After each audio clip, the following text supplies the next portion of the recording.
México no nació con el grito de independencia. México ya existía. Existía en las plazas de Tenochtitlán, en las rutas de comercio maya, en los códices zapotecas y en los cantos de los pueblos mixtecos. Era un mundo entero, diverso, poderoso, espiritual, científico. Y también era un campo de batalla. A comienzos del siglo XVI, las tierras que hoy llamamos México eran hogar de más de 60 grupos originarios. Algunos formaban alianzas comerciales. Otros luchaban entre sí. El más poderoso de todos era el Imperio Mexica, también conocido como Azteca. Su capital, Tenochtitlán, era una ciudad flotante, erigida sobre un lago, con canales, mercados y templos que dejaban boquiabiertos a quienes la veían por primera vez. Cuando Hernán Cortés llegó en 1519, no encontró un desierto ni un paraíso virgen. Encontró una civilización. Pero llegó con hambre de oro, con pólvora, con caballos, y con una estrategia: dividir para conquistar. La conquista no fue un choque de dos mundos, fue el colapso de uno bajo el peso de la traición, las enfermedades, y la tecnología militar europea. Los mexicas resistieron. Pero en 1521, tras un sitio brutal, Tenochtitlán cayó. De sus ruinas, nació la Nueva España. El virreinato español impuso una nueva religión, un nuevo idioma, un nuevo orden. Pero debajo de la superficie, lo indígena siguió latiendo. En los mercados, en los rezos mestizos, en los cantos que mezclaban náhuatl y latín. El México que emergía no era solo una colonia, era una mezcla violenta, pero también fértil. Una tierra donde el dolor y la creación iban de la mano. Por más de 300 años, la Nueva España fue una de las joyas más ricas del Imperio Español. Su plata alimentó los bancos europeos. Su cacao, su maíz y sus artesanías cruzaron océanos. Pero esa riqueza tenía un costo: millones de indígenas murieron en encomiendas, millones de africanos fueron traídos como esclavos, y los criollos, hijos de españoles nacidos en América, comenzaron a cuestionar su lugar en una estructura que los trataba como inferiores. En el siglo XVIII, las ideas ilustradas cruzaron el Atlántico.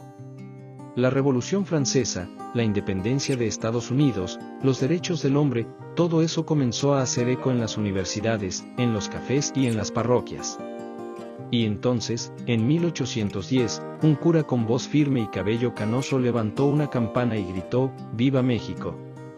Era el inicio de una guerra que duraría 11 años.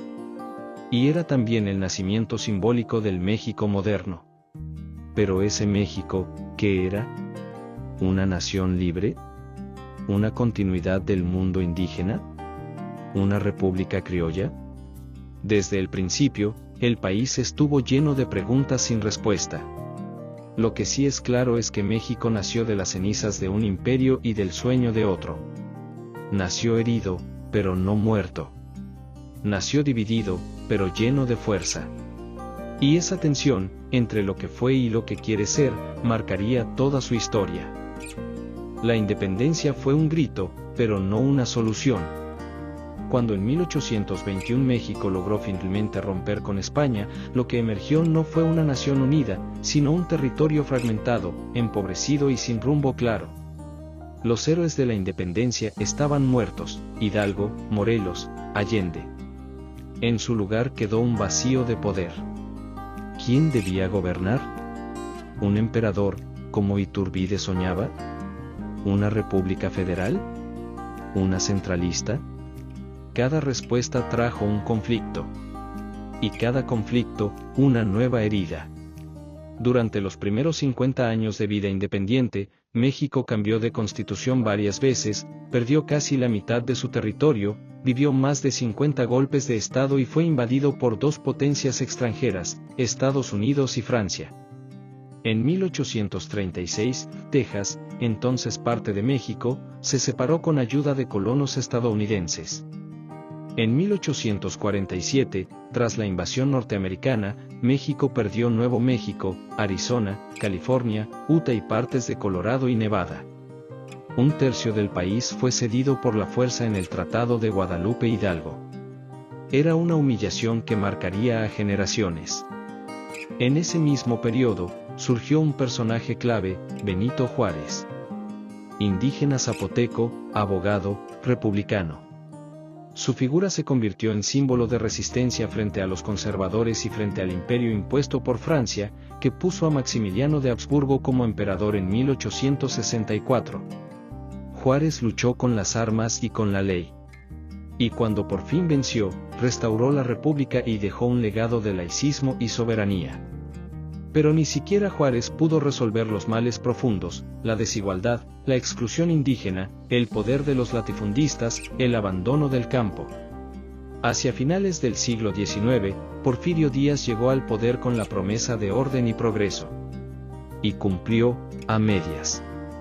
Industrializó, modernizó el ferrocarril, atrajo inversiones. Pero también reprimió, censuró, expropió tierras comunales y gobernó por más de 30 años como dictador. Mientras las ciudades se llenaban de luces, el campo se llenaba de hambre. Mientras los inversionistas celebraban, los campesinos y obreros sufrían. El orden tenía un costo humano enorme. Y el progreso no era para todos.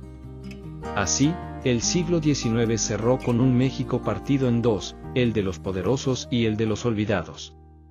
La tensión crecía. Y muy pronto, estallaría. El 20 de noviembre de 1910, un llamado a las armas cruzó el país. Francisco I. Madero, un hacendado del norte, invitaba al pueblo mexicano a levantarse contra la dictadura de Porfirio Díaz. Lo que parecía una insurrección limitada, se convirtió en una de las revoluciones más importantes del siglo XX. La Revolución Mexicana fue muchas cosas al mismo tiempo: una lucha por democracia, una rebelión campesina, un conflicto entre caudillos, una guerra civil. Fue también un espejo donde se reflejaron las heridas históricas del país, la pobreza, el racismo, la concentración de tierras, el autoritarismo. Por un lado, estaban figuras como Emiliano Zapata, que desde Morelos exigía tierra y libertad, y defendía el derecho de los pueblos indígenas a recuperar sus tierras comunales. Por otro, Pancho Villa, el general del norte, que con su división del norte tomó ciudades enteras y soñaba con una república popular. Y en el medio, Madero, Carranza, Obregón, Huerta, todos disputando el poder, traicionándose, pactando, y volviendo a pelear. La revolución duró más de una década. Hubo avances, retrocesos, traiciones y sueños frustrados. Madero fue asesinado. Zapata, emboscado. Villa, acribillado. Pero el país cambió. En 1917 se promulgó una nueva constitución, progresista, avanzada, pionera.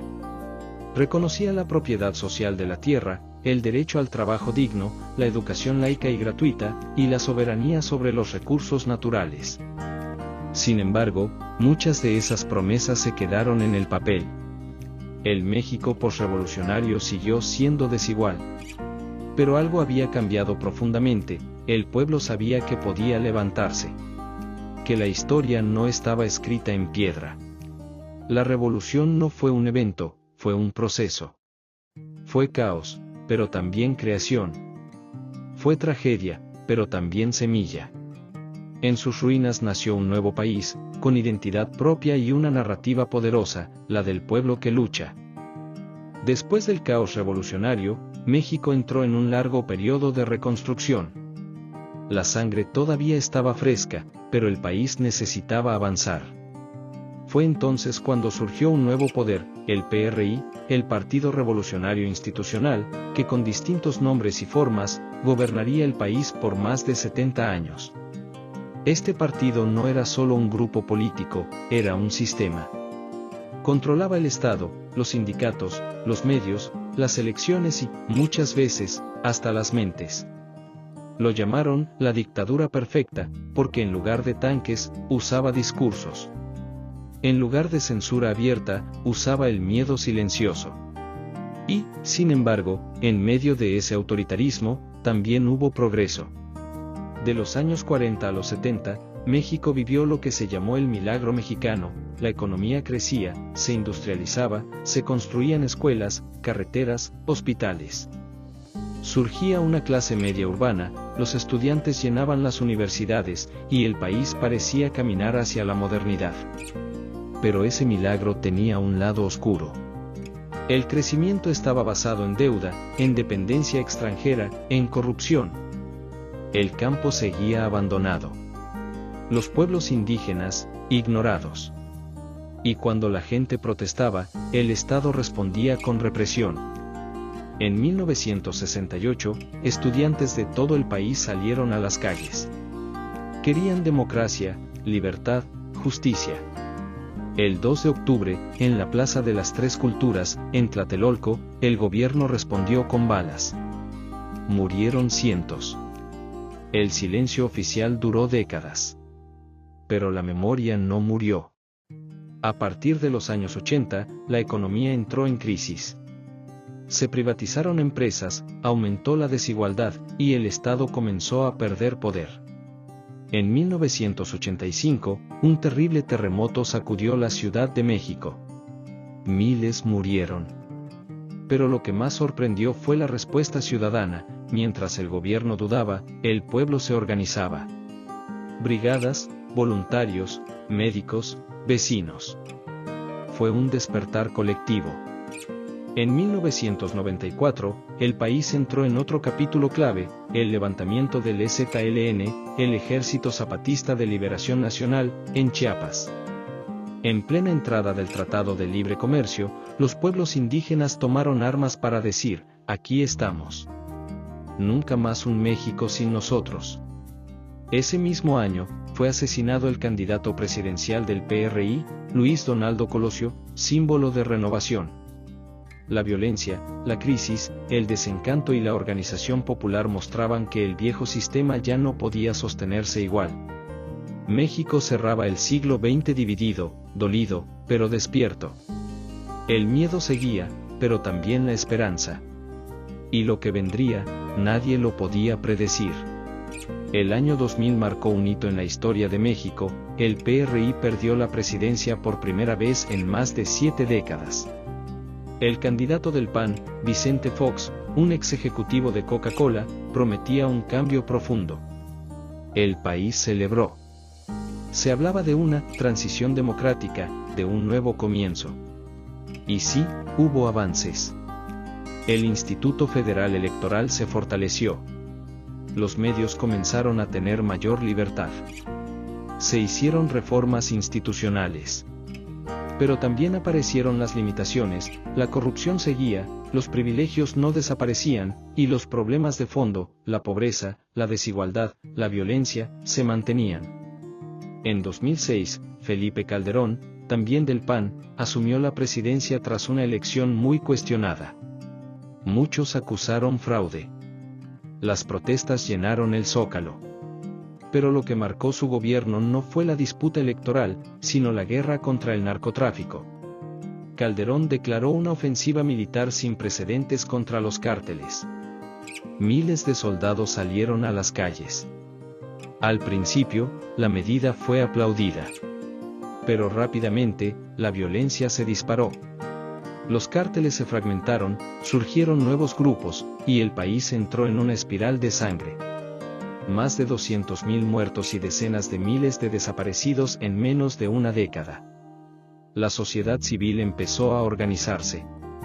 Familias buscaban a sus desaparecidos con palas, periodistas documentaban lo que los gobiernos ocultaban, colectivos de víctimas marchaban en silencio. Se rompía el velo del miedo, pero también se perdía la inocencia. En 2012, el PRI regresó al poder con Enrique Peña Nieto, prometiendo modernidad y reformas estructurales.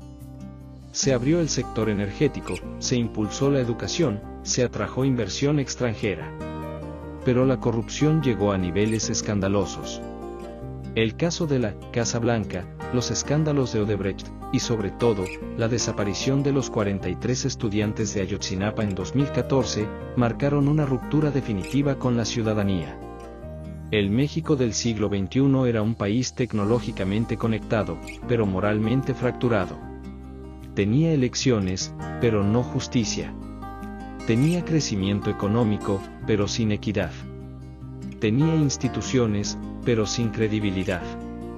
Sin embargo, la sociedad mexicana seguía de pie, denunciando, creando, cuidando la memoria, reinventando la política desde abajo.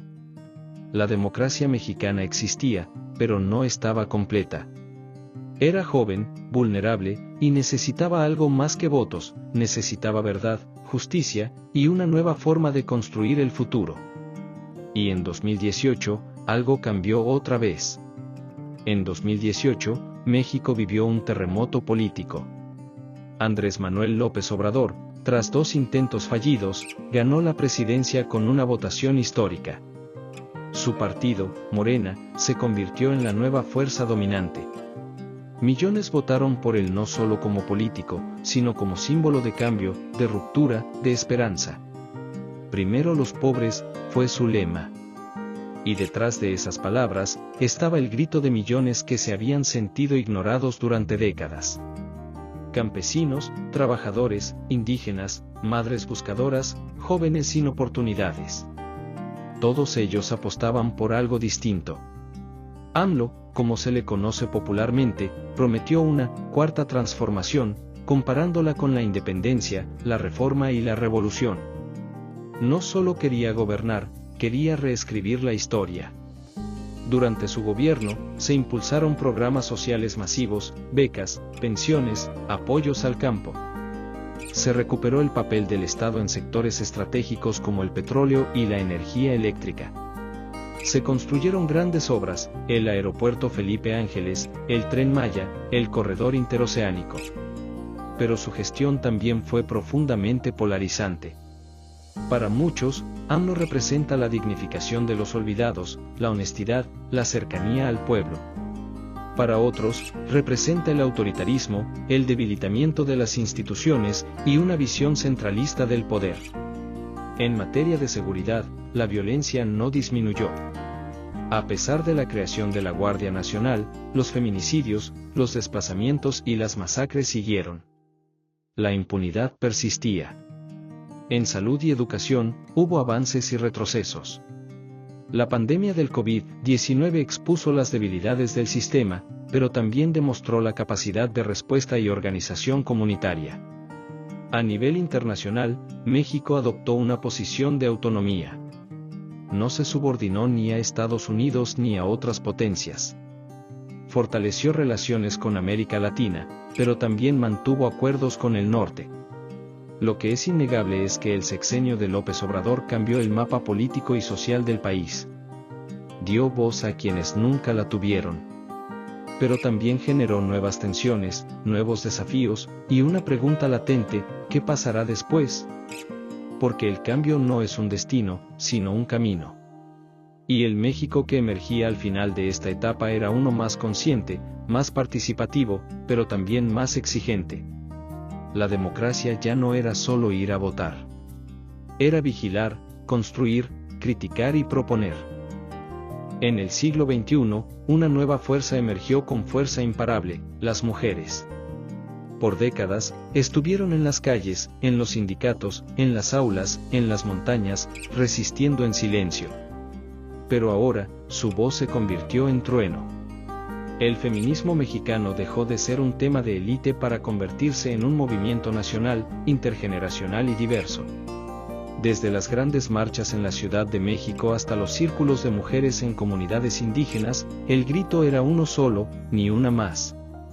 La violencia contra las mujeres, que siempre había estado presente, fue visibilizada como nunca antes. Los feminicidios, las desapariciones, el acoso, la impunidad. Todo se volvió intolerable. Colectivas feministas ocuparon monumentos, universidades, dependencias públicas. Y aunque fueron criminalizadas por algunos, para muchos eran las nuevas heroínas de la patria. Junto con ellas, los pueblos originarios siguieron levantando la voz. En Oaxaca, Chiapas, Yucatán, Guerrero, Sonora. Las lenguas indígenas, los saberes ancestrales, las luchas por el agua, la tierra y el territorio.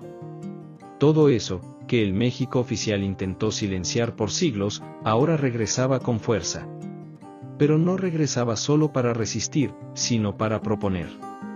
sistemas de salud comunitarios, educación bilingüe, justicia restaurativa, agroecología. Una nueva forma de pensar el país desde abajo, desde lo colectivo, desde lo común. Las juventudes también se activaron. Conectadas por redes sociales, pero también por convicciones profundas. Por el medio ambiente, por la diversidad sexual, por los derechos humanos. En un país donde crecer es peligroso, ser joven se volvió un acto de rebeldía. Y aunque los partidos políticos muchas veces no supieron responder, la ciudadanía no esperó permiso. Surgieron radios comunitarias, cooperativas, medios independientes, asambleas vecinales. Una nueva ciudadanía que no solo exige, sino que crea. En medio de todo esto, también están los dolores.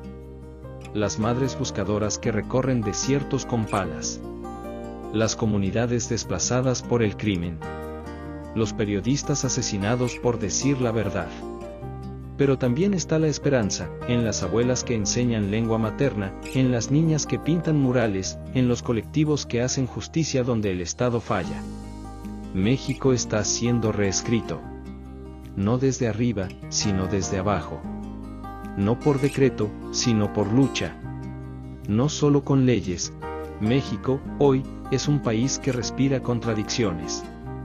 Es al mismo tiempo modernidad y marginación, innovación tecnológica y carencia básica, potencia cultural y territorio de silencios. Es un país que aprendió a sobrevivir, a resistir, a reinventarse. En 2024, una nueva era política comenzó con la elección de la primera presidenta en la historia de México. Un hecho simbólico y poderoso que representa el avance de las mujeres en los espacios de poder. No solo por lo que ella representa, sino por las millones que abrieron el camino, campesinas, madres, abogadas, estudiantes, luchadoras incansables.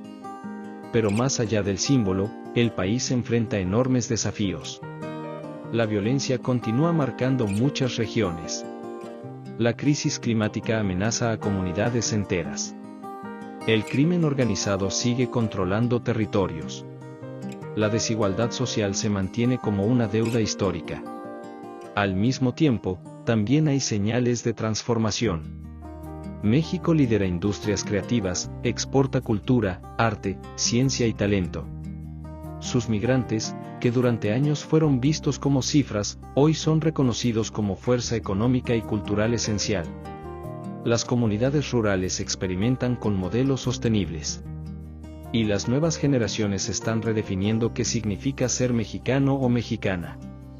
El país está profundamente conectado al mundo, pero también busca afirmar su identidad frente a las presiones globales.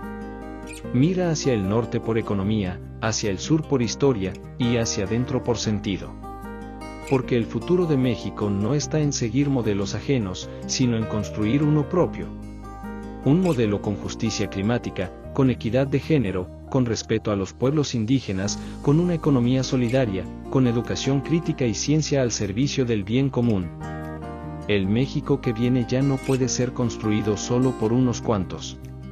Necesita de todos y todas, de los que están en las ciudades y en los ejidos, en los congresos y en los mercados, en las universidades y en los colectivos, en la tierra y en la red.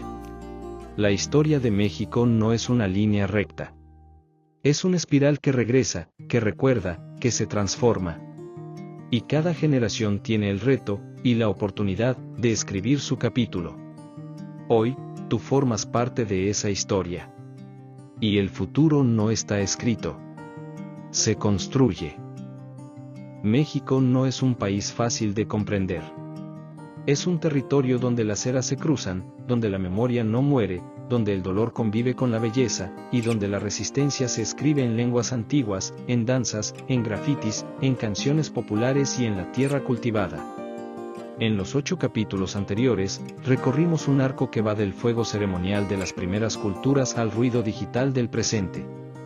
Hoy, esta historia llega a un punto de reflexión, no para cerrar, sino para mirar desde lo alto todo lo vivido, y entender qué nos dice el pasado sobre el México que aún estamos construyendo. Amanecer sobre las montañas, un origen que no fue mito. Todo comenzó mucho antes de que alguien llamara a esta tierra, México. En los valles, en las selvas, en las costas, pueblos originarios construyeron civilizaciones profundas, conectadas con el cosmos, con la tierra y con los ciclos de la vida. No eran culturas primitivas, sino sociedades complejas que desarrollaron matemáticas, medicina, arquitectura, astronomía y arte, mucho antes de que Europa siquiera soñara con navegar los océanos. El maíz no era solo un cultivo, era una forma de existir. Las deidades no eran seres lejanos, sino presencias cotidianas. El tiempo no era línea, sino círculo. La comunidad era más que suma de individuos, era raíz compartida, fuego colectivo. Las culturas olmeca, maya, zapoteca, mixteca, mexica y muchas otras no desaparecieron. Cambiaron, resistieron, y hoy siguen vivas en miles de comunidades que aún hablan sus lenguas, siembran sus saberes y mantienen sus rituales. Comprender esto no es nostalgia, es justicia. Espadas cruzadas, la invasión y el despojo. En 1519, llegaron los barcos. Cortés no vino solo, lo acompañaban ambiciones, armas, enfermedades, dogmas y un hambre insaciable por oro y poder. La conquista no fue una lucha entre civilizados y salvajes, sino una invasión brutal apoyada por alianzas políticas, traiciones y manipulación. El mundo indígena fue arrasado. Pirámides destruidas, códices quemados, lenguas silenciadas, cuerpos esclavizados.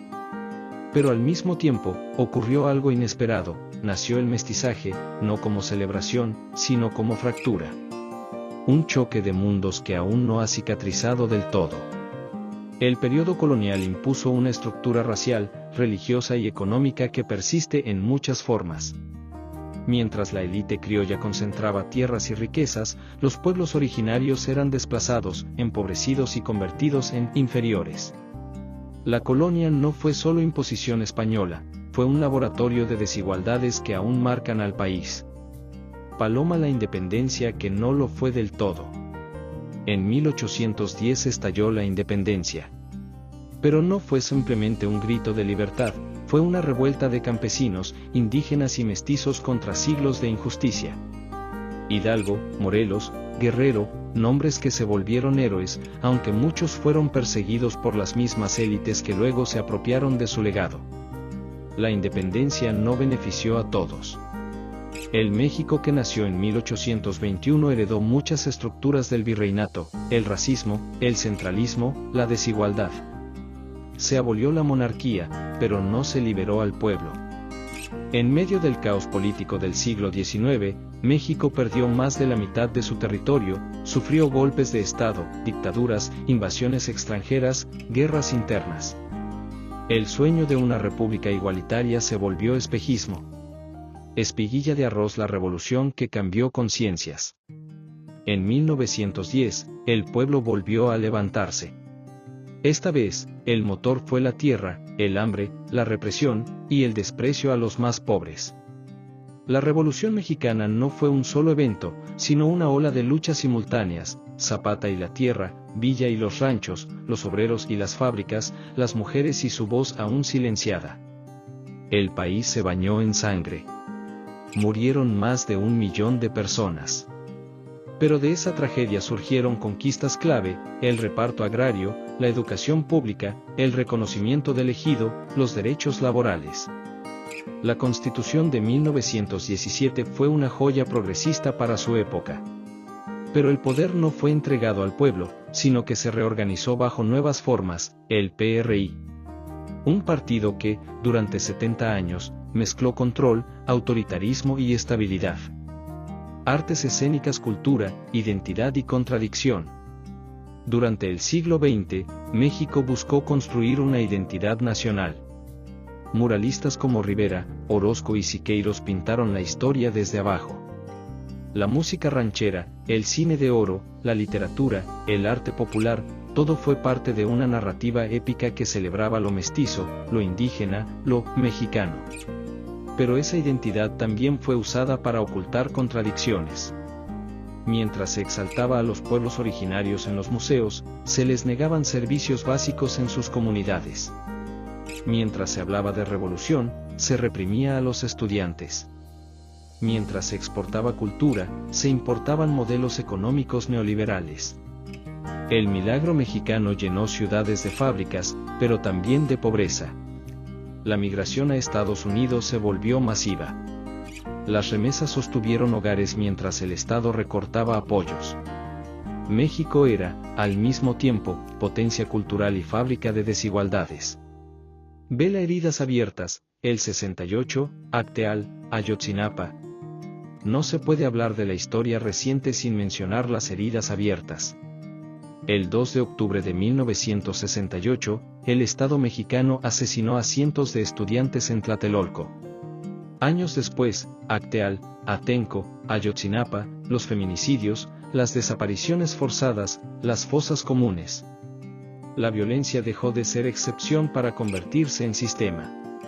Pero en cada tragedia también hubo resistencia. Madres que buscan a sus hijos, pueblos que se autogobiernan, periodistas que arriesgan todo, artistas que denuncian con su obra. México también es eso, dignidad frente al horror. Urna de votación, nuevas esperanzas, viejos fantasmas. En el siglo XXI, México vivió alternancia política. Cayó el PRI, subió el PAN, luego Morena. Cada cambio trajo promesas, algunas cumplidas, otras traicionadas. Pero el país sigue cargando las consecuencias del neoliberalismo: pobreza estructural, privatización de servicios, criminalización de la protesta. La violencia del narcotráfico, alimentada por la corrupción, la impunidad y la demanda internacional de drogas, transformó regiones enteras. Municipios sin ley, periodistas asesinados, jóvenes desaparecidos. Pero también hubo movimientos que no se rindieron: feministas, ambientalistas, pueblos originarios, migrantes, artistas urbanos. En 2024, México eligió a su primera presidenta. Un hecho histórico, potente, simbólico. Pero también un desafío enorme: gobernar un país fracturado, polarizado, herido, y lleno de esperanza. Bola de cristal, el México que viene. El futuro de México no está escrito. Pero no parte de cero. Está lleno de historias, memorias, resistencias, saberes. No será posible construirlo sin escuchar a los pueblos originarios, sin justicia para las víctimas, sin respeto a la tierra, sin equidad de género, sin una juventud que no tenga que emigrar o morir. El México que viene necesita tecnología con conciencia, economía con justicia, cultura con raíz. Necesita educación crítica, salud digna, ciencia al servicio del bien común. No puede depender de caudillos, sino de comunidades organizadas. El reto no es repetir la historia, sino transformarla. No basta con no olvidar, hay que actuar. Elote entre el maíz y el futuro. En medio de todo, el maíz sigue ahí. Semilla sagrada, alimento, símbolo. El maíz une el pasado con el presente, lo indígena con lo mestizo, la tierra con el cuerpo. Cuidar el maíz es cuidar la vida. Y así, entre el maíz y el futuro, México camina. Herido, sí. Pero de pie. Con cicatrices, pero también con sueños. Con contradicciones, pero con voz. Esta historia no termina aquí. Continúa en cada lucha, en cada escuela, en cada campo, en cada mural, en cada canción, en cada resistencia.